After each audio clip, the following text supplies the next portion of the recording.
Papaano ka ba magdasal ng Ama namin tuwing may misa? Nakaganito ba ang iyong mga kamay o nakaganito? Ang tawag po sa ganitong posisyon ay orans posture. Ayon po sa GIRM or General Information on the Roman Missal number 152, ang mga regulasyon na ginagamit sa mga misa sa simbahan, ang orans posture ay nararapat lamang sa mga pare. Dahil pare lamang ang nakatanggap ng sakramento ng pagpapari o holy orders.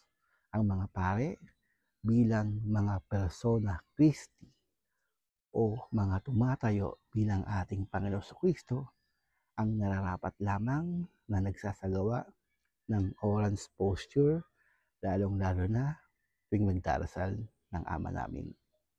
Tayong mga mananampalataya ay nararapat na nakaganito ang mga kamay, magkahawak, magkadikit, at dapat lahat tayo sumisimbolo ito ng ating pakikipagkaisa sa pari at sa simbahan sa buong sangkakatolikahan. Hanggang sa muli, sana po nakatulong. Brother Paul po. God bless.